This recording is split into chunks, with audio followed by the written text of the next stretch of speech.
Elle aura été le visage du comité olympique en Polynésie. Barbara Martins-Nioué sur notre plateau. Bonsoir. Bonsoir, Yorana. Alors avec du recul, quel bilan tirez-vous de ces Jeux à Tahiti malgré les polémiques et les difficultés qui se sont présentées à vous? Un bilan ultra positif, évidemment, à la fois sportivement, avec la victoire de Kaoli et la victoire de Johan, à la fois en termes d'organisation, on a pu attendre les bonnes vagues au bon moment, à la fois en termes d'héritage, qu'il soit immatériel et matériel. Je pense que c'est un 100% de réussite et tous les échos qu'on a eus de la métropole et du monde entier nous l'ont rappelé et continuent de nous le rappeler tous les jours. Te Ahupo a été mis sur le devant de la scène avec la promesse de retombées économiques pour la Polynésie française. Pari tenu? Paris tenu, 100%, des retombées économiques directes pour les habitants de Te Aupo, pour les habitants de Te Rapu Ouest, et des retombées économiques indirectes pour les entreprises locales et pour les salariés locaux. Est-ce que c'était possible de faire quelque chose de plus inclusif, d'inclure davantage la population? Alors la population, elle a été effectivement au début, on ne savait pas très bien à quoi s'attendre, hein, à la fois en termes de fréquentation terrestre et maritime. Donc le premier jour de compétition a été plutôt, entre guillemets, bien maîtrisé, peut-être un peu trop par rapport au flux.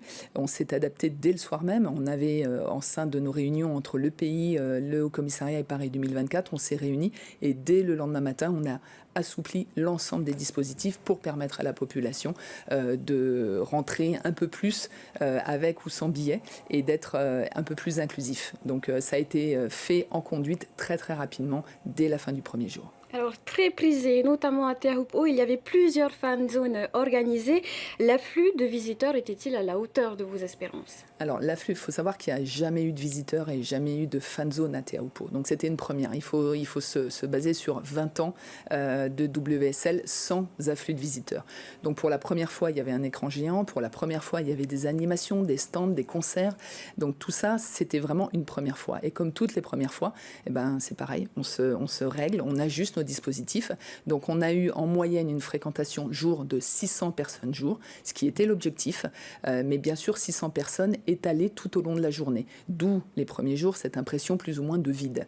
Et puis, évidemment, plus on allait dans la compétition, plus la présence des Français était renforcée et plus la fan zone se remplissait. Et on a eu une fan zone qui était pleine à craquer pour les demi-finales et les finales.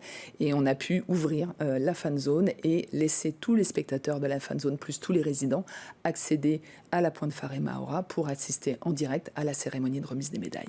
Alors, vous en parliez un peu plus tôt, mais il a fallu s'adapter à la météo. Est-ce que vous avez eu chaud pendant la waiting period? Alors, on n'a pas eu chaud pendant la waiting period au sens où on a des prévisions qui nous permettent d'avoir une bonne visibilité. Donc, on n'a pas eu chaud au sens où, de toute manière, on avait prévu cette waiting period sur une compétition qui pouvait s'étendre sur 10 jours. Donc, financièrement, tout était déjà anticipé pour, à part l'hélicoptère sur le dernier jour qui n'avait pas été anticipé et qui a nécessité un achat supplémentaire.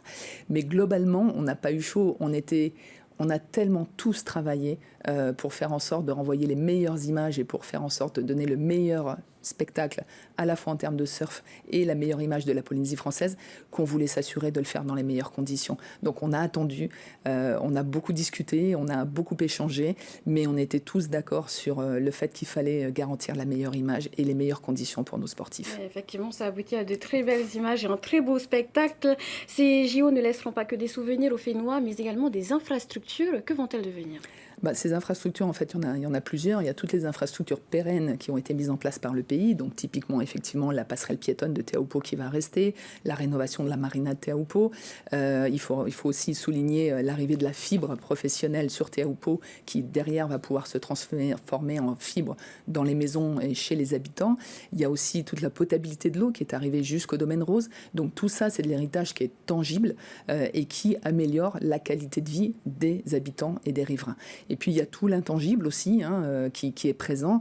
L'intangible, c'est qu'aujourd'hui, je ne connais pas un athlète, un accrédité étranger qui ne soit pas reparti en étant persuadé, parce que effectivement, c'est les messages qu'on a passés, que le Tahiti et la Polynésie française étaient le berceau du surf. Et chaque accrédité, chaque étranger est reparti aussi en se disant que la Polynésie avait démontré sa capacité à organiser peut-être l'événement le plus complexe au monde. Et quand on sait organiser l'événement le plus complexe au monde, on peut peut prétendre demain à organiser de grands événements internationaux, qu'ils soient sportifs, qu'ils soient culturels ou que ce soit des congrès internationaux. Donc je pense qu'on a placé la Polynésie aujourd'hui sur une échelle, et la Polynésie s'est placée toute seule aujourd'hui sur une échelle d'un territoire pouvant accueillir de très très grands événements. Et pour finir, nos athlètes français, mais aussi tahitiens, ont brillé pendant ces épreuves de surf. Mention spéciale aux médailles d'or, Kaoli Vast. Pour Kaoli, cette victoire peut lui ouvrir quelle porte? Alors cette victoire va évidemment lui ouvrir la reconnaissance, si toutefois il en avait besoin, mais effectivement au niveau sportif, va lui ouvrir beaucoup de nouvelles portes. Elle va lui aussi lui ouvrir les portes en termes marketing, avec une attractivité plus forte des sponsors à l'égard de son image, etc. Donc il est jeune, il est plein de talent, il nous a gâtés. Ça a été pour l'ensemble des équipes sur site et pour l'ensemble des partenaires qui ont travaillé, que ce soit le pays, que ce soit bien sûr les hauts commissariats, les communes et nos partenaires privés. Il nous a fait un grand plaisir, et les 2 médailles aujourd'hui, que sont les 2 médailles françaises en surf, que sont celles de Kaoli et celles de Johan, mettent aussi en lumière aujourd'hui les territoires ultramarins, puisqu'on a la Polynésie française d'un côté et la Réunion de l'autre. Donc c'est un pari 100% gagné, et ça a été pour nous la cerise sur le gâteau. Et on félicite d'ailleurs nos 4 athlètes français qui ont participé à ces épreuves de surf. Merci d'avoir accepté notre invitation ce soir, Barbara Martins-Nio.